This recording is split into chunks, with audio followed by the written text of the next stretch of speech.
Excelente. Bueno, voy a compartir mi pantalla. Eh,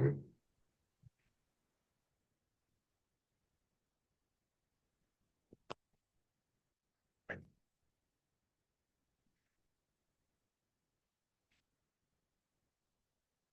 ahí ve mi presentación. Bueno, Lo vemos. este, el día de hoy, como bien le mencionamos anteriormente, vamos a profundizar un poco acerca de la importancia de la formalización de las organizaciones, que es uno de los desafíos que, de hecho, en el proceso que hicimos el año pasado, yo recuerdo, ¿no? De este encuentro que tuvimos de líderes de organizaciones en Arequipa, hablábamos de que uno de los grandes desafíos que tienen las organizaciones en Arequipa y que es una foto a nivel nacional, ¿no? Es el tema de la formalización, pero luego también el tema de la gobernanza, ¿no? Entonces vamos también a hablar de un tema que es importante, que es el buen gobierno corporativo, entender de qué se trata esto. Y por último, la planificación estratégica. Con respecto al tema de formalización de organizaciones, yo les quiero comentar primero de que existe un documento que de hecho yo se lo voy a compartir al equipo de Ikigai para que se lo pueda compartir, que me parece un muy buen documento, que es este de aquí, que de hecho lo tengo, ahí, lo tengo acá, lo abrí, que es una guía práctica para asociaciones sin fines de lucro que creó recientemente la Asociación Pro Bono. La Asociación Pro Bono es una asociación que congrega a los estudios de abogados, principalmente estudios de abogados que están en Lima y que hacen horas de pro bono para organizaciones sociales. En alianza con la OIM, con la Organización Internacional para las Migraciones, generó este documento, que de hecho es un documento muy sencillo, es una guía muy práctica que nos dice el ABC que debe tener o que debe de hacer alguna organización social, ya sea desde asociación, un comité o fundación, para poder formalizarse, ¿no? Es decir, acá, como pueden ver, hay un tema de explicación del marco general de las personas jurídicas. Luego, también hay un tema de cuáles son los regímenes legales de las asociaciones en el Perú. Nos explica claramente qué implica estos regímenes, cómo es el consejo directivo, si es que lo tiene que tener. Hay inclusive una información de régimen tributario, hay información acerca de cooperación técnica internacional, cómo es registrarse ante la Agencia Peruana de Cooperación Internacional, luego también cuál es el régimen laboral, si es que nosotros tenemos que comenzar a contratar gentes. Hay una explicación acerca de cómo trabajar con temas de Indecopi, cómo trabajar con temas de registros laborales, etcétera, etcétera. Entonces está bien sencillo, es un documento, se los dejo ahí, se los voy a compartir para que la verdad uno pueda tener ese documento como una guía y profundizar si es que uno tiene alguna duda. Dicho esto, algo que me gustaría comenzar, ¿no? Explicando es que, por ejemplo, si hablamos de una organización sin fines de lucro en el Perú y estamos hablando de un proceso de formalización, es decir, constituir una persona jurídica, eh, tendríamos que definir cuál es este tipo de persona jurídica. En el Perú existen tres tipos de personas jurídicas sin fines de lucro. Son generalmente las asociaciones, que la mayoría de organizaciones no gubernamentales eligen esta figura, la asociación. Otras son las fundaciones y hay un tercero que son los comités, que son muy puntuales, ¿no? Generalmente, las organizaciones sin fines de lucro eligen constituirse como una asociación o como una fundación. La diferencia entre uno y otro es que quizás una asociación es una organización que va a tener como una apertura hacia el tema patrimonial, hacia el tema de el apoyo, el soporte, los donantes que puede recibir y por ahí la naturaleza de una fundación que en la práctica no es del todo real, pero en la práctica es que tiene como la naturaleza desde un patrimonio, desde un donante mayor, ¿no? Desde un patrocinador mayor. Y las fundaciones, a diferencia de las asociaciones, pues también están supervisadas por el Ministerio de Justicia, cosa que no sucede con las asociaciones. Entonces, esa es la única diferencia. Si uno está en ese proceso de ir explorando cuál es la personería jurídica que le podría corresponder, podría ser en su gran mayoría como una asociación y hay algunas que por su naturaleza le puede convenir el tema de tener una fundación. Algo que hay que tener en cuenta hacia los beneficios de la formalización, ¿no? Y es importante, primero que nos da validez jurídica, es decir, ya la organización como tal, al ser formalizada, tiene una naturaleza propia. La organización, ¿no? Expresada en su persona jurídica, ya tiene la posibilidad de celebrar contratos, abrir cuentas bancarias, ¿no? Tener responsabilidad, ¿no? Frente a las acciones que asume. Y eso separa, ¿no? Como distingue la responsabilidad personal frente a a la responsabilidad de la persona jurídica. Para poder llegar a este proceso de formalización que se traduce en en ya obtener como el DOI, ¿no? El documento oficial de identidad que debería ser el RUT, ¿no? Para una persona jurídica es ya un proceso de que ha pasado por toda, ¿no? Este proceso de validación jurídica, desde la presentación de los estatutos en alguna eh, eh, la inscripción de los estatutos en registros públicos y todo el proceso de la apertura de una cuenta corriente bancaria para el proceso de generación de la personería jurídica. Es muy importante, ¿no? Es muy importante que, y esto sucede bastante cuando a mí me preguntan organizaciones que están en un proceso inicial de formación, ¿no? ¿Cómo hacer para poder lograr obtener apoyo de donantes, de trabajar con empresas a través de las áreas de responsabilidad social o con la cooperación? Lo principal, el paso número uno es formalizarnos, ¿no? Salvo si hay algunas oportunidades de financiamiento que están destinadas a colectivos, ¿no? A colectivos, asociaciones, ¿no? A organizaciones de base, y hay algunas oportunidades que puedan estar destinadas a este tipo de naturaleza de organizaciones, pero no son muchas. La verdad es que si uno desea comenzar a desarrollar una estrategia de sostenibilidad financiera para la organización, la parte importante, el paso número uno, es el proceso de formalización.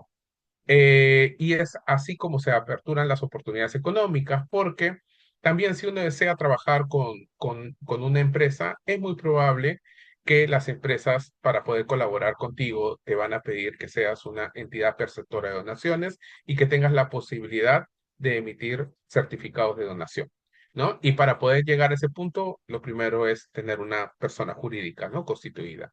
También nos da seguridad legal, ¿no? Y acá es donde lo que les comento, esta diferencia entre la responsabilidad de la persona jurídica y la persona natural, ¿no? Entonces, también hay un tema en donde se asegura, ¿no? El tema de los derechos de asociados y de la asociación.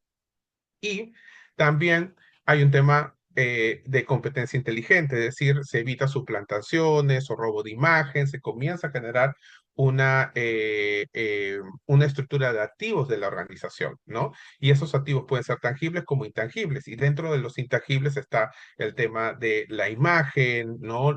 El logo de la institución, la propiedad intelectual que pueda generar la institución. Y hay un proceso, ¿no? Un proceso en el que uno se va a involucrar cuando está en este proceso de formalización. en donde el paso número uno es redactar como la partida de nacimiento de la organización, que es la minuta de constitución. Para eso, yo les recomiendo para las organizaciones que todavía estén en esta etapa, les recomiendo dos cosas. La primera es que si están en ese proceso, pidan apoyo a otras organizaciones sociales, sobre todo si les pueden compartir sus minutas. Y ahí, si eres líder de una organización y estás en este proceso, pide una reunión con otro líder de otra organización social, porque es muy común y cada vez lo estoy escuchando más, sobre todo en diversos grupos de WhatsApp, de conversaciones donde hay líderes de organizaciones sociales, es que cuando han tenido que hacer su proceso de registrarse como entidad perceptora de donaciones ante la SUNAT, han tenido que regresar a esta parte de revisar sus estatutos porque tenían que hacer un cambio, ¿no? Tenían que ajustar algo, habían puesto mal el propósito de la organización, les faltó poner determinada competencia o facultad de la organización, o pasa también cuando quieren abrir una cuenta corriente o cuando ya quieren abrir, por ejemplo, una cuenta a plazo, faltó poner la facultad tal, etcétera, etcétera.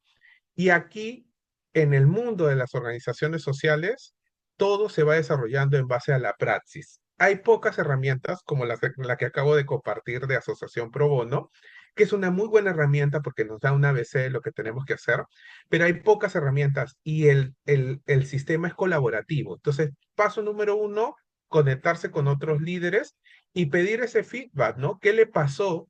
¿No? ¿Qué recomendaciones te dan? Y por ahí sí te pueden compartir el tema de los estatutos para que uno pueda ver si es que está yendo por el camino correcto. Y lo segundo es tocarle la puerta a asociaciones como Asociación Pro Bono o por ahí algún estudio de abogados que te pueda hacer un pro bono o a través de un costo social. En general, hay mucha apertura en estudios de abogados y sobre todo los que están afiliados a la Asociación Pro Bono para ver casos como estos, ¿no? De apoyar a una organización social a constituirse, a formalizarse. Entonces, yo les recomiendo eso de ahí.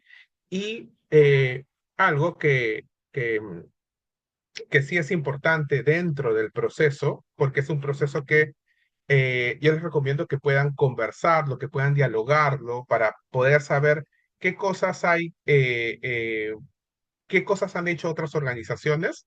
Es un proceso que uno tiene que saber que va a tardar, ¿no? Un par de semanas. Si se logra implementar, y acá yo les comparto como más o menos desde la experiencia, cómo comienza, ¿no? Y yo pongo como una semana, ¿no? De diligencias previas, es decir, como el líder de la asociación deberá reunir todos los requisitos documentarios, ¿no? Y acudir, básicamente tú vas a una notaría para coordinar y pagar los derechos. Acá hay que asegurarnos, y uno puede ir identificando como cuánto le va a costar, porque si hay un pago, ¿no? Un pago por registro notarial, esa quizás es una primera inversión que hace uno para poder formalizar esta organización. Y luego también el depósito que nos pide, ¿no? El banco para poder abrir la cuenta corriente y que se constituye como el capital inicial o el patrimonio inicial de la organización que se está creando, ¿no? Entonces, si hay una semana por lo menos de diligencias previas, luego hay un proceso registral que sí tarda, ¿no? En donde se acude a la notaría, se firman los documentos, se hace la toma de huellas y se genera la copia literal. ¿Qué es la copia literal? Es el proceso en donde esta minuta, esta partida de nacimiento de la organización ya logra como inscribirse ante la SUNAT y se genera como la copia literal, ¿no? Como bien lo dice, es una copia de el documento que testifica el nacimiento de la organización, ¿no? Luego hay un proceso de inscripción fiscal, que es cuando se hace la solicitud de creación del RUT. El RUT es básicamente el documento el número de identificación oficial de la organización y también por el cual nosotros vamos a poder canalizar el pago de los impuestos que tengamos que pagar. Y ante ellos se crea el tema de una cuenta bancaria porque hay un proceso, ¿no? Para poder formalizar ya por completo la constitución, sobre todo de el capital con el cual se está creando la organización, se crean las cuentas bancarias. Esto también es un proceso. Si bien es cierto, yo lo pongo como inmediato, hay un proceso de evaluación legal dentro de los bancos que está durando aproximadamente entre 5 días útiles, hay algunos que pueden demorar más, ¿no? Y así se genera este proceso de formalización. ¿Qué es lo que vimos dentro y lo hemos visto también en diagnósticos de evaluación que hemos hecho a través de Perú Voluntario, a través de otras organizaciones? Es que siempre el costo, ¿no? De asumir esta primera etapa, la etapa de invertir para la formalización, claro, es un costo que no hay fondo para eso, ¿no? No hay un fondo, ¿no? Cuando uno quiere postular un fondo, no hay fondos, por así decirlo, para formalizarte. Son pocos los fondos. Entonces, cuando ustedes ubiquen un fondo que sí permita este tema de la formalización, implementarlo, aprovecharlo para ello, o realizar algún tipo de actividad de recaudación de fondos inicial para este proceso, porque es una inversión, como les digo, para la sostenibilidad. Y eso es el paso como más procedimental, ¿no? Que es el proceso mismo de la formalización, pero se vincula a algo tan importante y acá ya la conversación se eleva, porque ya estamos hablando, dejando lo operativo, que termina siendo todo este tema legal, ¿no? De trámite, que es parte de lo que tenemos que trabajar, para hablar de un concepto que es el gobierno corporativo. Y a mí me gusta bastante esto, porque años atrás, en el mundo de las organizaciones sociales, mencionar la palabra corporativo era un crimen. O sea, si nos reuníamos entre todos y hablábamos como líderes de organizaciones sociales, no podríamos mencionar palabras como venta, palabras como utilidad o rentabilidad, porque éramos non-profits, éramos organizaciones sin fines de lucro. Sin embargo, al día de hoy, en el desarrollo institucional que está teniendo el sector, se reconoce que lo corporativo, ¿no? Ayuda al desarrollo institucional de la institución, de las organizaciones. Y ya cada vez, inclusive dentro de la literatura, dentro de las investigaciones vinculadas al tema de gobernanza de non-profits a nivel global, se habla de la importancia del gobierno corporativo. Y este gobierno corporativo, ¿no? Tiene una visión desde cómo las estructuras que se generan desde las corporaciones son estructuras que están orientadas hacia la eficiencia, ¿no? Hacia la eficiencia, el logro de resultados a través de una optimización de los recursos, que es muy necesaria en organizaciones sociales, pero también entendiendo la dinámica de las organizaciones sociales. Las organizaciones sociales, por nuestra naturaleza, somos organizaciones que administramos, en cierto sentido, bienes públicos, porque el dinero que recibimos a partir de donaciones o ingresos por cooperantes, etcétera, etcétera, es fondo que la sociedad o otros stakeholders de la sociedad depositan en nosotros confiando en que los vamos a implementar para el propósito social por el cual nosotros hemos sido creados, ¿no? O estamos implementando. Y para eso hay que asegurar bien esta gobernanza, la gobernanza, que es una de las palabras bastante importante y muy estratégica dentro de lo que es la gestión. Y acá, ¿no? Como líderes de organizaciones sociales que ustedes están representando en los diversos niveles que están liderando, si es, por ejemplo, una organización, ¿no? Que lidera localmente a jóvenes en un distrito o en una universidad, ¿no? Yo soy parte del comité de sostenibilidad ambiental de la Universidad X, yo soy parte de la ONG tal, etcétera, etcétera. Todos los que son líderes acá, todos ustedes son gerentes, ¿no? Y eso, desde ese punto de vista, ya estamos hablando de gobierno corporativo. ¿Por qué son gerentes? Son gerentes porque gerencian. ¿Gerencian qué? Recursos, gerencian personas, gerencian un propósito, ¿no? El cual ustedes tienen que impulsar y que se canaliza por una serie de objetivos. Sus recursos pueden ser, ¿no?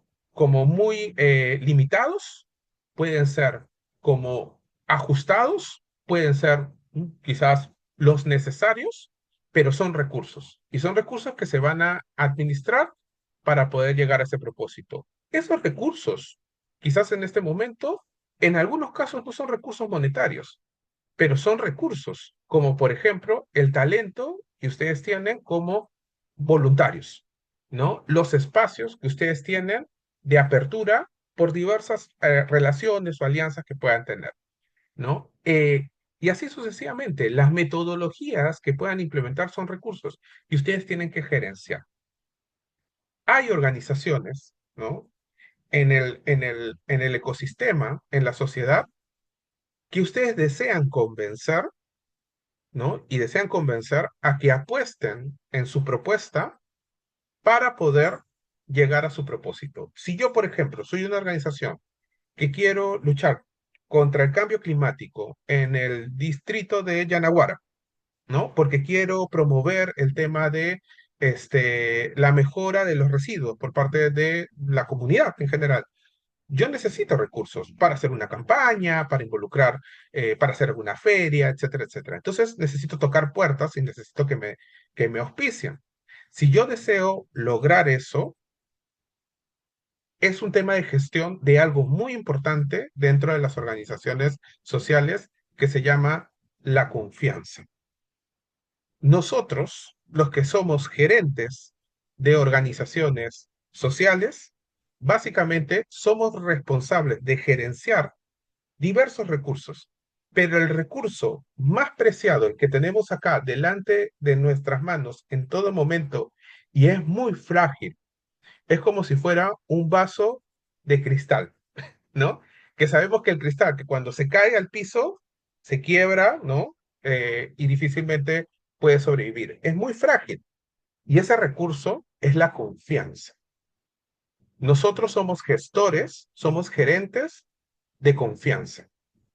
¿No? De la confianza que necesitamos impulsar en nuestros diversos stakeholders, tanto como los potenciales donantes que necesitamos para nuestra organización social, los diversos aliados que necesitamos para que nos puedan permitir implementar nuestros programas, como la comunidad que nos recibe, la comunidad con la que trabajamos, que nos abre las puertas y confía en nosotros para poder trabajar de la mano con ellos y para ellos, ¿no? Confianza en los voluntarios, ¿no? Voluntarias que apuestan en nuestra propuesta y están dispuestos a entregarnos lo más preciado que tienen, que es la vida, ¿no? Es el tiempo, ¿no? Entonces, esa gestión de confianza necesita una buena gobernanza. Y acá yo pongo a dos Jedi, ¿no? Porque a los que les gusta Star Wars, para los que reconocen, ¿no? Algunos quizás no, porque ya esto es un poquito más old school, quizás para algunos. Este, eh, y ahí ustedes ven a dos Jedi, ¿no? Para los que saben un poco más de la saga de Star Wars, ¿por qué los pongo ahí? Porque a los líderes de las organizaciones sociales somos como los Jedi. Yo hago esta similitud, ¿no? Es decir, tenemos bueno, en el tema de la película, los Jedi son personas que tienen la capacidad de poder controlar la fuerza y la fuerza tanto, y esa fuerza, que es una fuerza que siempre pues tienen el desafío de controlar, los puede llevar a la luz o a la oscuridad, ¿no? Ya, eso pasa con los líderes de las organizaciones sociales. Ellos, ¿no? Nosotros, en general, los líderes, necesitamos tener ese control de nuestro poder. Un poder muy limitado, si uno ve, ¿no? Desde una perspectiva muy amplia de cuál es tu capacidad de ejercer, ¿no? Si estás liderando una organización. Pero imagínense, nosotros estamos en este sector porque queremos hacer una transformación social. Hay gente que nos sigue porque cree en nuestra propuesta, ya sea como donantes, ya sea como una comunidad aliada. ya sea como una institución del Estado que también está trabajando con nosotros, o con voluntarios o gente en general. Entonces, para poder controlar bien esa fuerza, nosotros necesitamos controles, mecanismos de control. Y es muy importante que una organización, pues, tenga en cuenta, una organización social que se basa en el tema de la gestión de la confianza, tenga muy claro esos poderes de control. Y para ello, ¿no? Hay que saber diferenciar, ¿no? Hay que saber identificar cuáles son esos mecanismos de control que podemos tener como una organización social. Punto número uno, cuando uno formaliza, porque hemos hablado de un primer punto, la formalización de una organización social, estamos hablando de que va a ser una asociación o una fundación. Esa asociación o esa fundación tiene que tener un consejo consultivo, un consejo directivo, un board, una junta directiva. Esa junta directiva, a ver, hablemos con honestidad. En muchos de los casos, en la realidad de lo que yo veo, y me conecto con muchas organizaciones sociales, es una junta directiva que se forma para formalizar nada más, o sea, está escrita en papel y no ejerce realmente como junta directiva, como tal. O a veces también, por la naturaleza propia de la organización, cuando se forma, se generan los estatutos, esa junta directiva está conformada en un inicio por los que también ejecutan, ¿no? La operatividad de la organización, porque son los líderes, son los fundadores, ¿no? Y ejecutan. Pero sí es importante que por la naturaleza de la organización y desde la perspectiva de la gobernanza, exista en toda organización social un órgano conformado por personas externas a lo ejecutivo, al cuerpo ejecutor de la organización, que desde una mirada externa y amplia ejerce un mecanismo de control, ¿no? Y Jonathan, ¿por qué? O sea, ¿por qué es necesario? ¿Por qué es importante esto? ¿Por qué es importante un consejo directivo, un consejo consultivo? A ver, y ahí yo abro micrófonos. Yo quiero que alguien me pueda decir, y yo soy a veces como, si nadie me dice, yo pregunto así al azar. Pero, ¿por qué creen que es importante para una organización, ¿no? Que tiene un fin social, tener un consejo directivo? Eh, ¿Por qué? ¿No? Sabiendo que no es una organización social que gestiona confianza. Me lo pueden poner también ahí en el chat si es que alguien quiere tener alguna idea. ¿Por qué creemos o por qué, no? Si es importante el consejo directivo. Cuando, cuando uno eh, conecta o quiere, y acá desde la perspectiva, cuando a veces hay organizaciones que ya están formalizadas, ya tienen 1, 2 años de ejercicio, de superación, y, y me tocan la puerta, ¿no? Y me dicen, Jonathan, ¿puedo tener una reunión contigo? Ya hice todo, ya soy entidad perceptora de donaciones, ya tengo mi certificado de donación, ya puedo dar certificado de donación, pero no consigo aliados, no consigo, no consigo como desarrollar estas alianzas que necesito para poder escalar mis programas, etcétera. La primera pregunta que yo les hago es, ¿cómo es tu gobernanza? Y se quedan así. De hecho, cuando a mí me invitan a hablar acerca de fundraising, que es un tema que me apasiona, comienzo con esta lámina, o sea, con este tema, ¿no? Y bueno, ahí hay algunas intervenciones porque crea responsabilidades, mejora la toma de decisiones diferentes.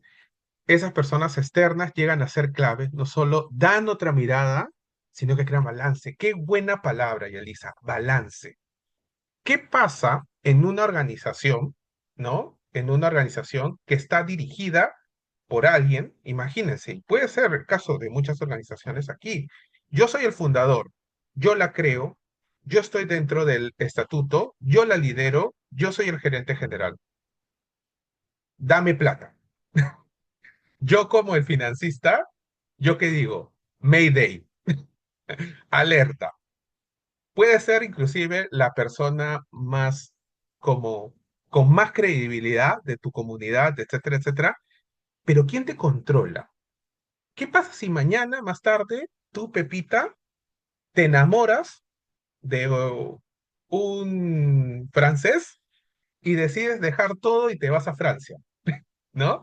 ¿O qué pasa si Pepita se enferma y todo el know-how, todo está concentrado en Pepita?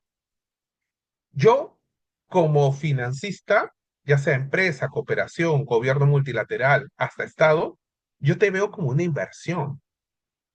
Yo te veo como una inversión. Entonces, si todo está concentrado en alguien, primero hay un riesgo. Y aquí viene una palabra, riesgo. Si es que también no hay un mecanismo por encima de Pepita, ¿no? No hay un mecanismo de control, de balance. Hoy en día la organización quizás está haciendo cosas de educación orientada hacia colegios este, de primaria, imaginemos, ¿no? Y esa es su expertise y lo hace muy bien. Pero Pepita participó en un evento y salió encantada de temas de cambio climático, ¿no? Y quiere cambiar todo a cambio climático. Y, y ya uno había confiado en ella para trabajar temas de educación. Mi core es educación. Yo le financié educación, pero mañana va a ser cambio climático. ¿Quién le puede controlar, quién puede, ¿no? Hacer como que esa decisión sea una decisión conversada, sea una decisión articulada, ¿no? Es un consejo directivo. Es un consejo directivo. Entonces, cuando hablamos de gobierno corporativo, me regreso hacia el tema principal, ¿no? Estamos hablando, ¿no? De la gerencia de la confianza necesita buenos mecanismos de control. Y uno de los principales mecanismos de control es que cuando uno muestra las estructuras de toma de decisión, de gerencia, de poder, cómo está distribuido el poder, ¿no? El gerente tiene un poder, ¿no? ¿Cómo distribuye el poder, las tomas de decisiones? Es que tiene que disminuir ese riesgo. Es mucho más seguro para un inversionista, así sea un inversionista social, cuando ve esos mecanismos muy claros, mecanismos de control muy claros. Entonces, la estrategia de sostenibilidad comienza por eso. Muy bien, Luis Ángel nos dice transparencia, es transparente, ¿no? Rendición de cuentas. Entonces, acá lo vinculamos hacia el tema de transparencia, cuando hay más de una persona y encima hay externos que se suman como parte de tu consejo directivo y muchos de los casos, no en todos, hay casos en donde no lo es y no está mal, pero en muchos de los casos estos consejos consultivos, este board, esta junta directiva para una organización social, para controlar ese Jedi, ¿no? Que no se vaya hacia la oscuridad y se permanezca en la luz, son personas que lo hacen ad honorem. El board que yo tengo en Casa Ronald McDonald es un board ad honorem, no cobra. Y de hecho, hasta en mi reglamento es que no le podemos pagar. Tienen que ser voluntarios. Y tengo personas, la verdad es que con trabajo, porque se dedican a otras cosas, ¿no? En posiciones muy estratégicas, con mucha experiencia, que cuando yo tengo que ir a presentar, hoy día he tenido dos comités, comité de finanzas y de recaudación de fondos, así que ya se imaginan cómo estaba en la mañana, pero han sido conversaciones, ¿no? Que te amplían la perspectiva, cosas que yo no veo que por el día a día, o cosas que ellos están planificando porque por el negocio en el que están metidos, la tienen más clara que yo, ¿no? Y te suma un montón, te suma un montón. Entonces, y bueno, y esto se los comento porque por mi naturaleza, yo he trabajado en un banco. Entonces, el negocio de un banco es el tema también de la confianza. Y cuando yo llegué al mundo de las organizaciones sociales, la gran similitud que yo vi entre el trabajo corporativo que yo había tenido y el trabajo que hago acá en una organización social es básicamente la gestión de la confianza. Y la gestión de la confianza tiene que ver con una buena gobernanza. De hecho, cuando nosotros en el banco, cuando era un trabajador bancario, y venía una empresa, ¿no? Y te tocaba la puerta porque quería un crédito y hacíamos un análisis del riesgo crediticio para esa empresa, veíamos esto, el tema primero del expertise, veíamos el tema de cómo esta empresa nos muestra una propuesta para que nosotros nos volvamos un inversionista. Y acá hay otra situación, ¿no? A veces también nosotros queremos que el cooperante sea el cooperante del 100% de nuestra propuesta y eso no está bien, porque no le podemos decir a un externo, invierte, tú asume todo el riesgo, invierte el 100%. Yo tengo que invertir. Lógicamente, mis inversiones no necesariamente tienen que ser monetarias. Yo tengo cierto know-how, ciertas relaciones, ciertos intangibles o hasta tangibles que se pueden monetizar, ¿no? Pero también eso implica algo tan importante que por ahí se puso el tema de la transparencia. Entonces, todos estos temas, ¿no? De la gobernanza y cómo se gestionan los puntos de control son bastante importantes y a tener en cuenta.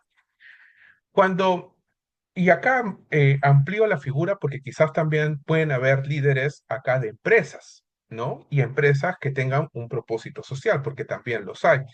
Si bien es cierto, ¿no? Dentro de las non-profits, ¿no? De las personas jurídicas sin fines de lucro, en el Perú tenemos las asociaciones, las fundaciones, los comités, ¿no? Y si uno quiere formar una organización social sin fines de lucro, puede decidir entre estas tres.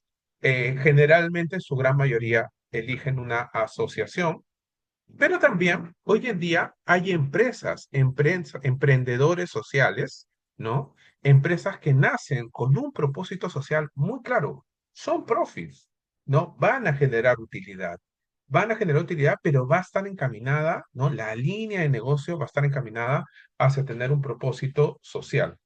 Y es válido también que en una empresa, en un emprendimiento social, que de hecho tiene una dinámica diferente, pero también en los emprendimientos sociales se tenga claridad de la buena gobernanza, ¿no? ¿Cuáles son? Hay empresas, emprendimientos sociales, ¿no? Y ahí con Paula, con Ale, que tenemos contacto con algunos líderes de esta como de estos nuevos líderes emprendedores en el país, ¿no? Que crean sus consejos consultivos. Claro, porque quizás sí hay una junta de accionistas que tiene como un rol, o una junta, ¿no? En general de un consejo de administración, por así decirlo, o una junta de socios, etcétera, pero a veces crean, ¿no? También a la par un consejo consultivo. Mientras más, ¿no? Como mecanismos de control tú demuestres, hay como una muestra de mayor seguridad. Y acá yo les pongo el link de Alianza Pro Bono porque, como les digo, es un aliado para aquellos que estén en ese proceso de formalización o también, inclusive en el proceso de quiero apoyo para tener mi certificado como entidad perceptora de donaciones, es una aliada al que hay que tocarle la puerta, ¿no? Entonces, cuando hablamos de una buena gobernanza, generalmente para una organización con este enfoque social, estamos hablando de cuatro cosas.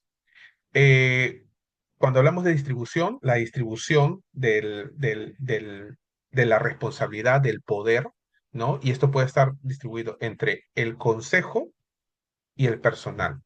Y hay que separar eso. El personal, es decir, el que es el responsable de la ejecución, el staff, y el consejo, que generalmente está vinculado más a lo estratégico, a la mirada, pero también al control. Tiene un rol fiduciario, ¿no? Luego, la estructura también es muy importante. ¿Cómo es la estructura?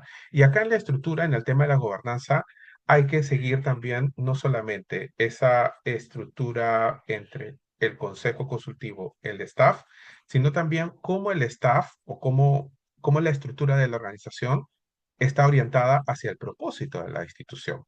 Porque imaginémonos, también es parte de la transparencia de la organización mantener esta distribución de los gastos, ¿no? Los gastos deberían estar orientados en un promedio, en un 70% Hay 80-20, hay 70-30, pero en un 70% hacia el propósito de la institución, la operatividad, el programa de la institución y en un 30% o 20% hacia lo administrativo o la recaudación de fondos, ¿no? Entonces, también esa estructura formal tiene que evidenciar pues una buena gobernanza. Y luego la delegación, ¿no? ¿Cuáles son cómo se delega las responsabilidades, la toma de decisiones dentro de la organización y el compromiso, ¿no? Los miembros del consejo en muchos de los casos no reciben remuneración, son voluntarios, pero sí hay organizaciones que han apostado por pagar alguna dieta a consejos directivos y eso no está mal, porque depende de la naturaleza de la organización. Pero en su gran mayoría, los miembros de los consejos directivos son voluntarios y de hecho es para mí el voluntariado más, como más top, más profesional, porque imagínense, es un voluntariado donde ingresas no solamente con tu tiempo, sino con responsabilidad, porque en algunos casos, al ser un consejo consultivo, un consejo, una junta directiva, que a veces se tiene que inscribir también en registros públicos, pues hay una responsabilidad civil. ¿No? Imagínense, ¿no? Entonces, acá hay como una distribución. Yo les comparto, por ejemplo, en Casa Ronald tenemos tres reglas de oro que nos ayudan a la buena gobernanza, ¿no? Y así también lo he visto en otras organizaciones, pero lo comparto en la organización en la que estoy. La primera es misión, misión, misión. ¿No? Siempre en la organización, en todo espacio de conversación, en toda decisión, ¿no? Tiene que estar presente esta primera parte que es la misión, el propósito de la organización, no perder de foco eso. Misión, misión, misión. Y yo creo que eso es una fortaleza en la gran mayoría de líderes de organizaciones sociales. Creo que en muchos casos, cuando yo converso con líderes de organizaciones sociales, tenemos muy claro esto, la misión, misión, misión. Pero la segunda me parece poderosa y ahí sí siento que no todos la tenemos clara, ¿no? Sin dinero no hay misión. Y eso es una regla básica. Todos lo tienen que tener presente, desde los miembros del consejo directivo hasta el encargado de operar o implementar un programa, ¿no? Tiene que tenerlo claro. Sin dinero no hay misión. Sin dinero no se puede ejecutar este programa.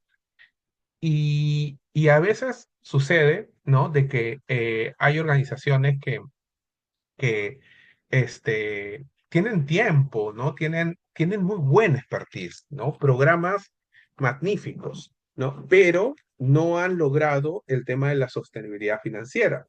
Y es básicamente porque hay que fortalecer ese segundo principio, ¿no? Y me dicen, no, pero Jonathan, nosotros en realidad sufrimos, pero con voluntarios y ahí con este suma a esto, este suma a lo otro, etcétera, etcétera, logramos sacar adelante el proyecto de este año, ¿no? Y le digo, pero ya tienen, o sea, tú que le estás dedicando el 60% de tu tiempo a este proyecto, ¿ya tienes un sueldo? O sea, ¿ya te pagas? ¿Ya estás contratado? No, todavía.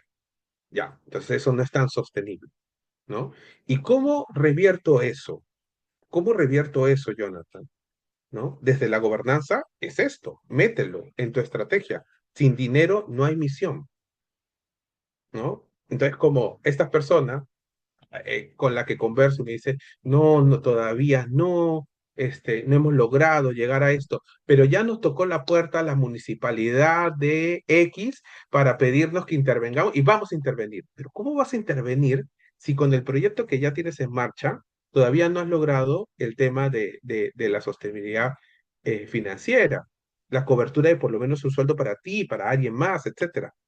Entonces, sin dinero no hay misión. No, no se va a intervenir hasta que logremos X cantidad de presupuesto recaudado. Eso tiene que ser una prioridad. Tan igual como la misión, misión, misión, tan igual como lograr, sí, llegar a más espacios, a más comunidades, etcétera. Tiene que haber dinero porque es un tema de calidad de la intervención y sostenibilidad de la intervención.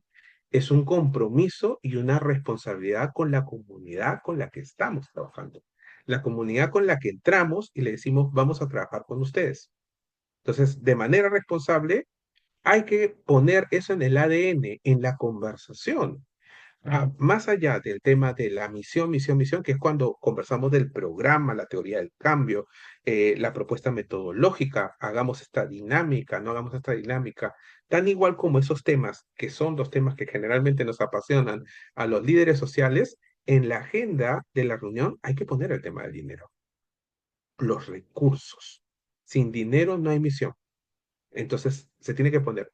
Y lo otro, que es un tercer que a mí me parece que le da orden a la gobernanza, el director ejecutivo, por ejemplo, yo como director ejecutivo de la Casa Ronald McDonald, trabajo para el consejo directivo, para mi board, para mi junta directiva.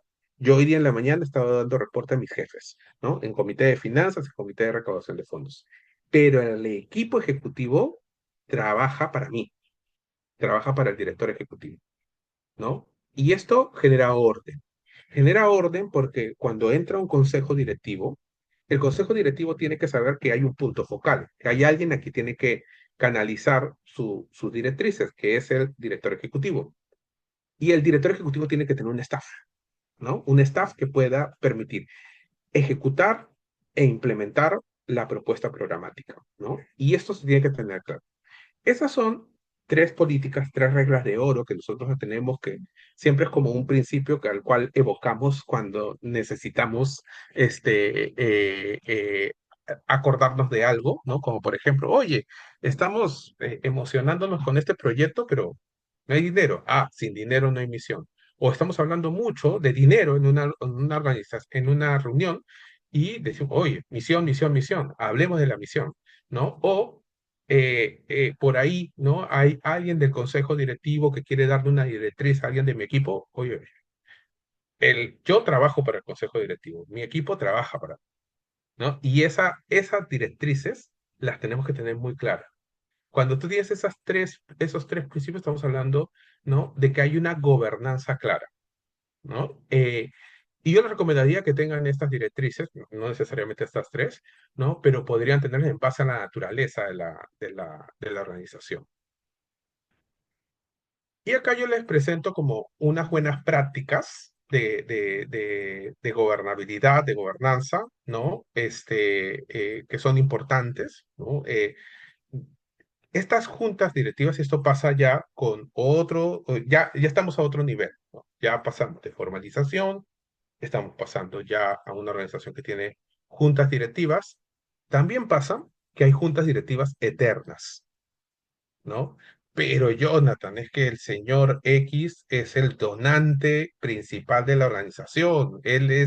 No, él abrió, él puso la primera piedra del local, etcétera, etcétera. Este, hay formas, ¿no? Puede ser un miembro honorífico, etcétera. Pero una junta directiva tiene que cambiar, tiene que ir, ¿no? Tiene que tener un periodo. Eso demuestra, como bien lo dijimos, lo pusimos ahí como demuestra confianza, transparencia, etcétera, ¿no? Es desafiante para los que ya tengan juntas directivas, y claro, y hay juntas directivas eternas, es todo un proceso hacer que estas juntas tengan un tiempo definido, ¿no? Pero hay que hacerlo. Hay que promover la diversidad en la organización, ¿no? Y acá, ¿no? En estos tiempos locos en que estamos viviendo, el Equity, Diversity and Inclusion, la diversidad, equidad e inclusión, a veces como que se está medio, no hablando tanto, no, eso es parte de nuestra naturaleza, no es parte de la gobernabilidad de una organización. La diversidad tiene que estar presente, y más aún en tu consejo directivo, en tu órgano de estrategia, tiene que haber una representación de la comunidad con la que tú trabajas, del expertise que tiene que tener tu organización. Por ejemplo, en la organización que yo lidero, tiene que haber sí o sí siempre un médico, ¿no? Alguien que nos guíe dentro de lo que estamos trabajando, y tiene que haber un representante, alguien que haya sido huésped en una casa con McDonald's, que dé desde la perspectiva de huésped, ¿no? De usuario de estos programas, ¿no? Esa perspectiva.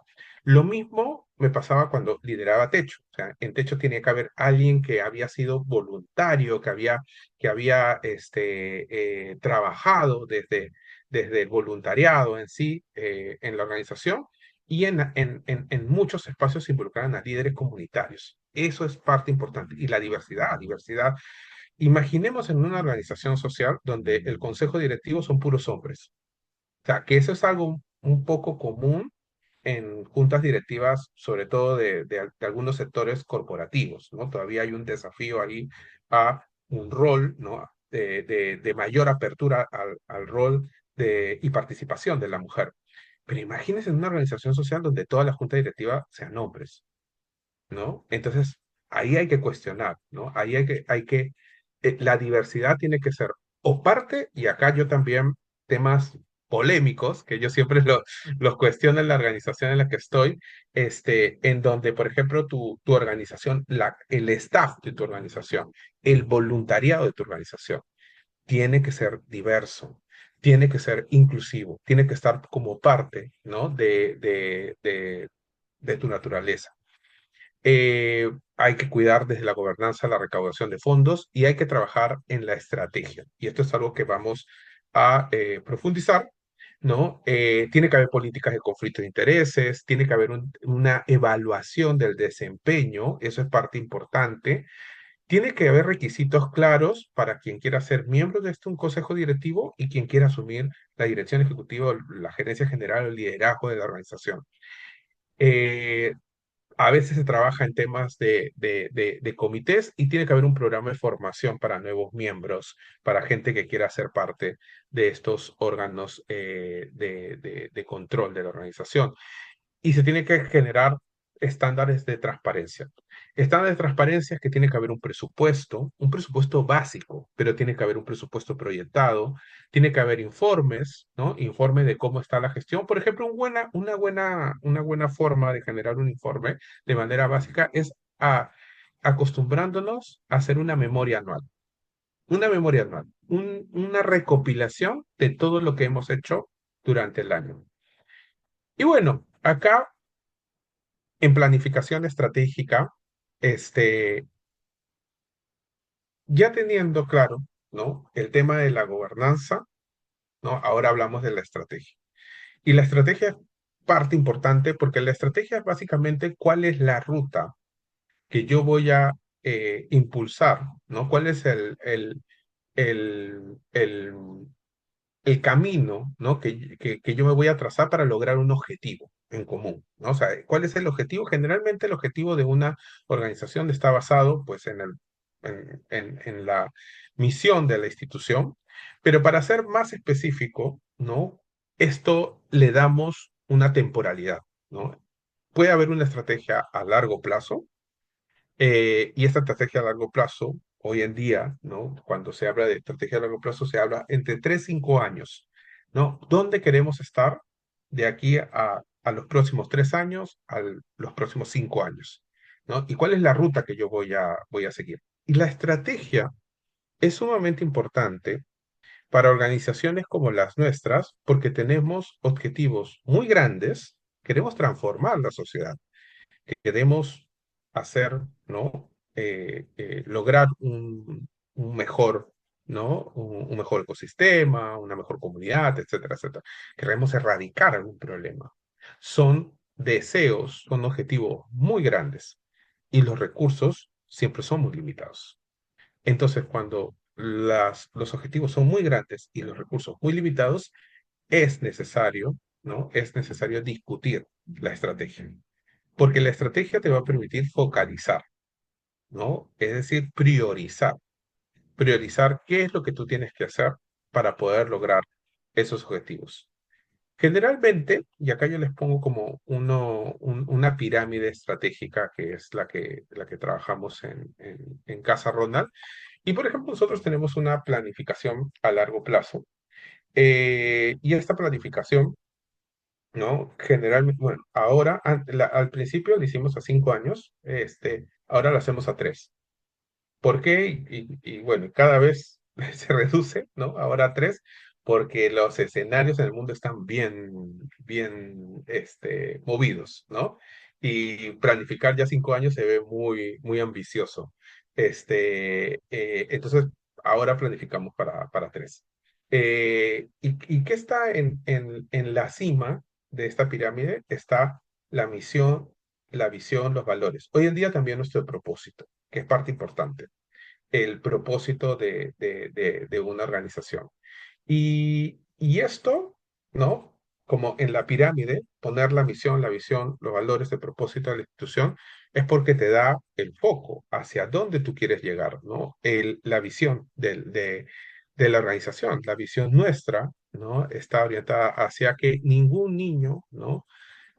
Abandone su tratamiento médico por falta de eh, eh, soporte en la ruta, ¿no? Del tratamiento médico. Entonces, tener eso claro, nos va a orientar hacia qué es lo que vamos a trabajar en todo el tema de la planificación. Y ahí nosotros definimos luego lineamientos estratégicos, ¿no? Y los lineamientos estratégicos están vinculados a ¿cuáles son como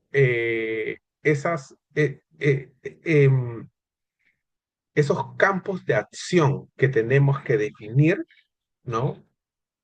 Priorizando nuestros recursos en este tiempo, en estos 3 años. Por ejemplo, en nuestro caso, nosotros podríamos haber hecho muchas cosas.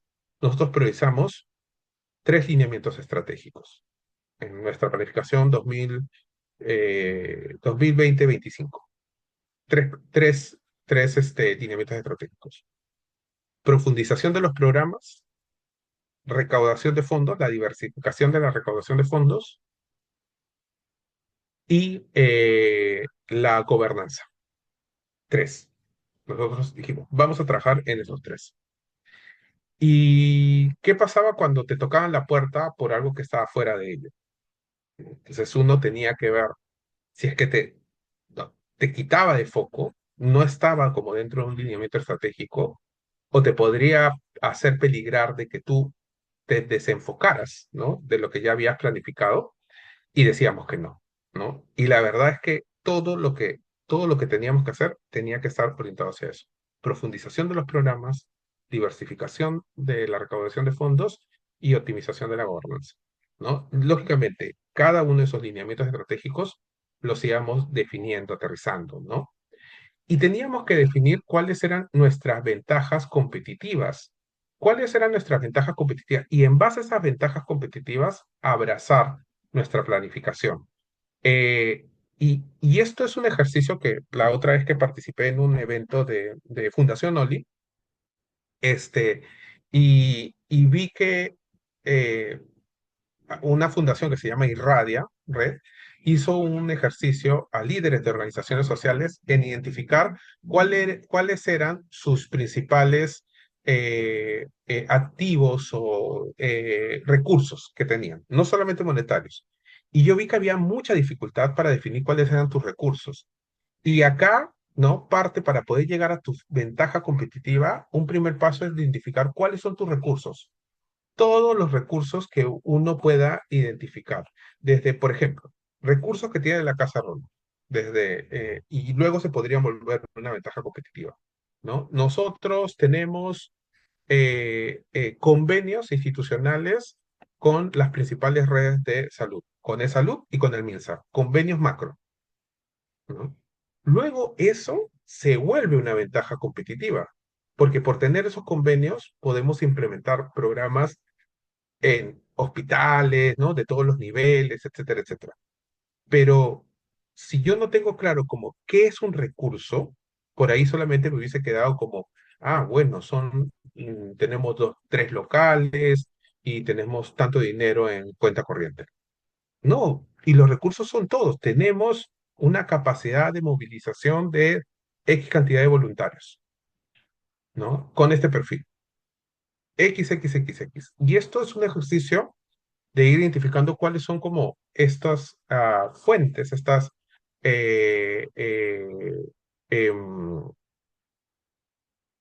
estos recursos que nosotros tenemos a nuestro favor para poder generar luego, ¿no? Como identificar cuáles son nuestra ventaja competitiva.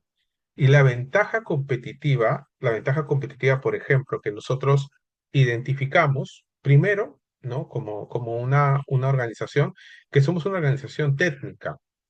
O sea, en el sentido técnica, porque tenemos cierto nivel de expertise con determinados temas, ¿no? En donde nos hemos posicionado. Y en base a eso se apalancó todo nuestro lineamiento estratégico, los campos de batalla, las iniciativas estratégicas. Y eso es un ejercicio que hay que hacer.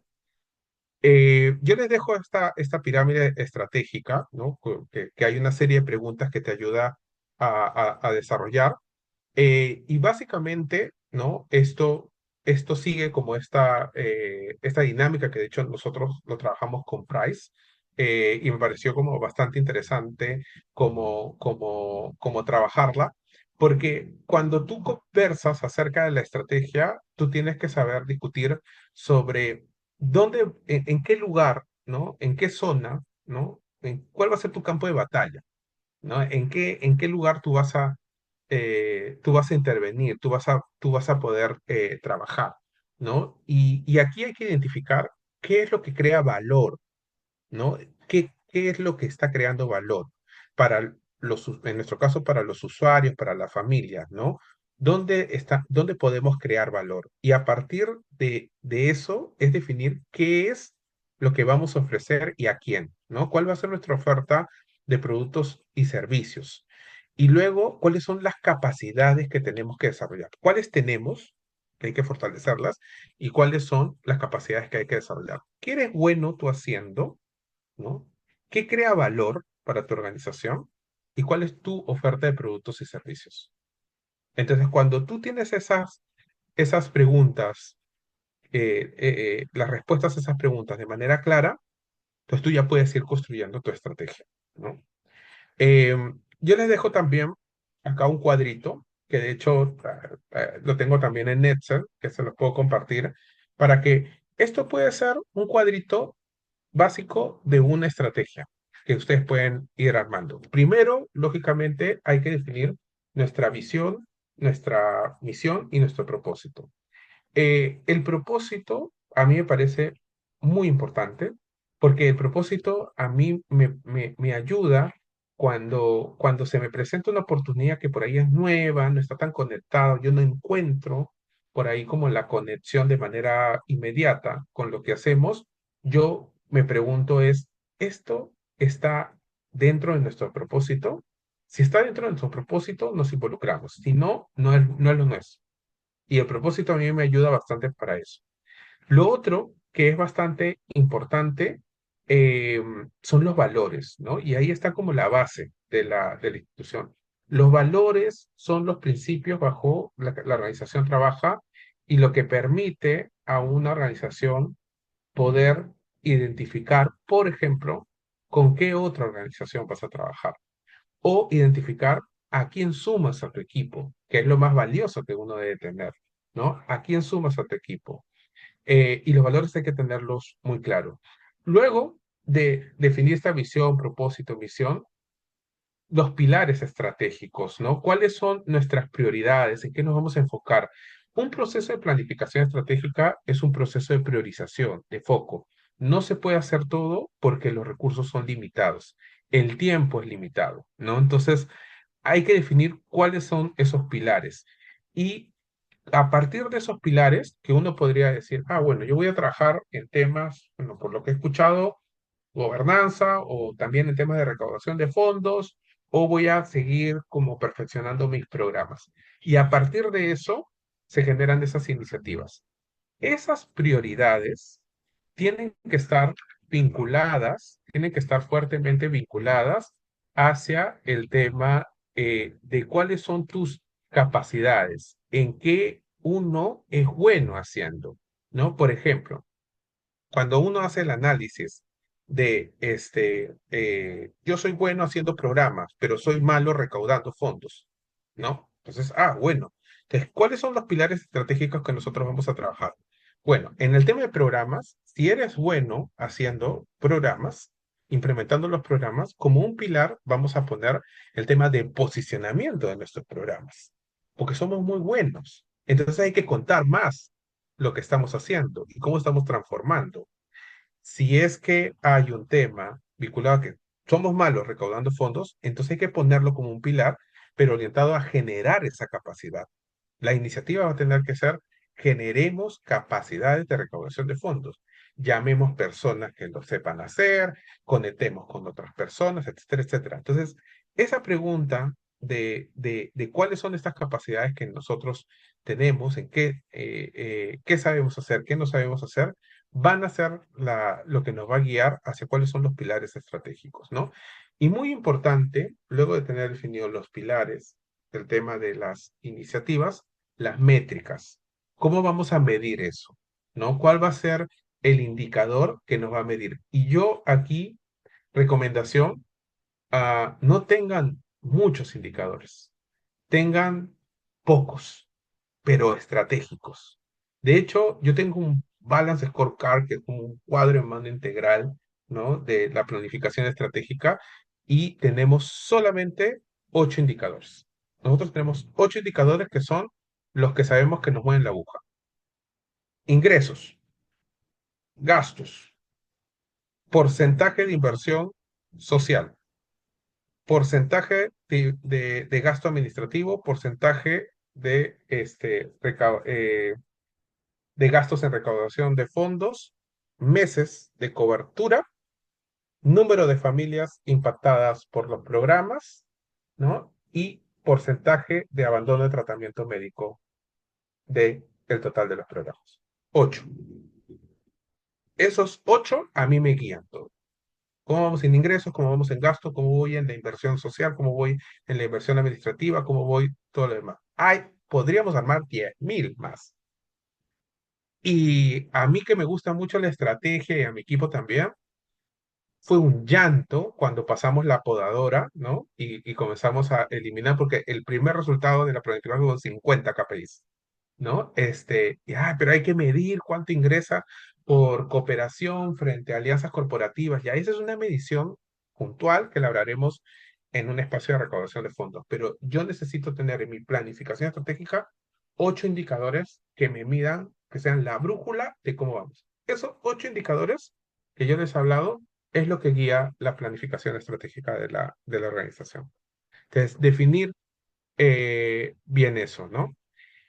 El tiempo es el peor enemigo en muchos casos, pero yo les quiero compartir, antes de irme, ahí como, les quiero compartir este documento que lo armé. Yo se lo voy a pasar a Paula para que se lo puedas compartir, este, eh, que sirva como una guía de autoevaluación de gobernanza. Esto, de hecho, fue un trabajo que hicimos para el Ministerio de Salud en el marco de una iniciativa muy bonita que es la Iniciativa Global de Lucha contra el Cáncer Infantil, porque o el ministerio nos pidió a nosotros cómo puede formalizar su alianza con organizaciones sociales, asegurándose que sean organizaciones que puedan estar en determinados niveles, ¿no? De formalización.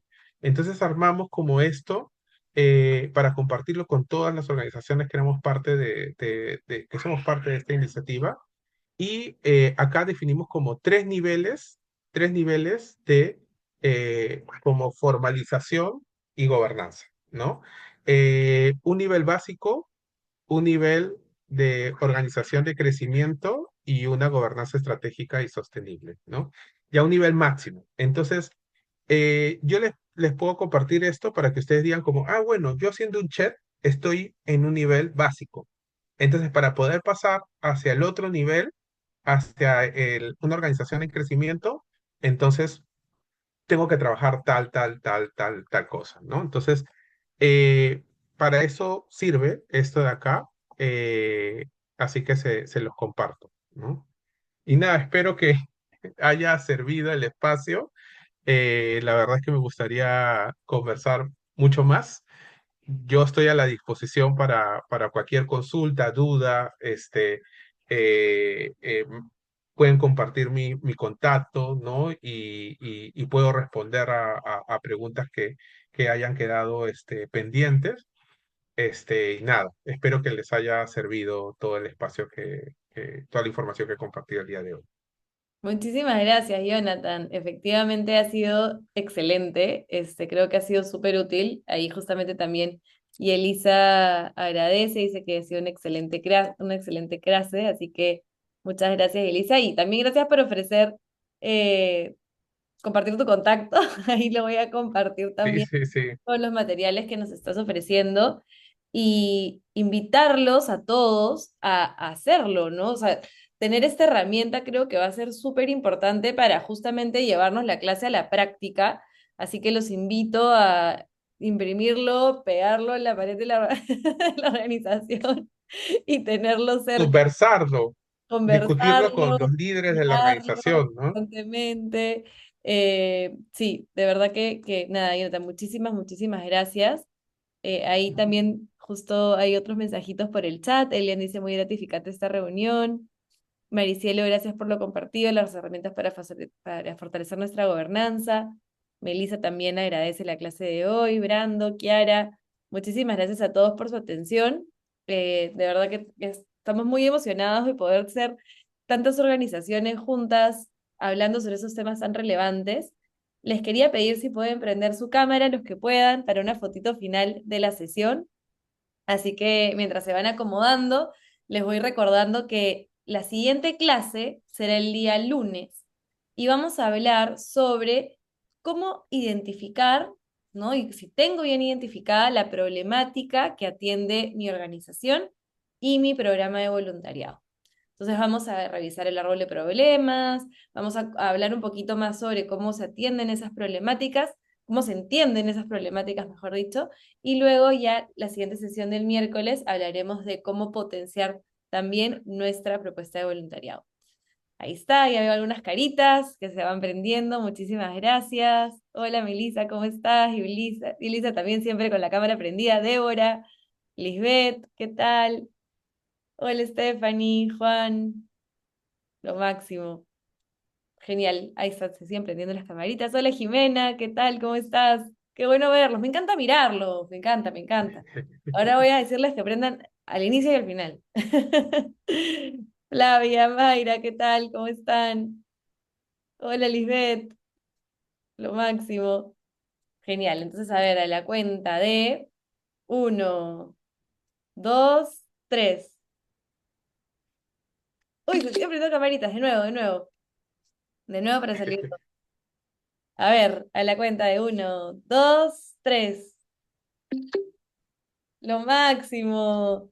Bueno, muchísimas gracias nuevamente a todos. Les estaremos enviando, ya les enviamos un correo con la primera clase.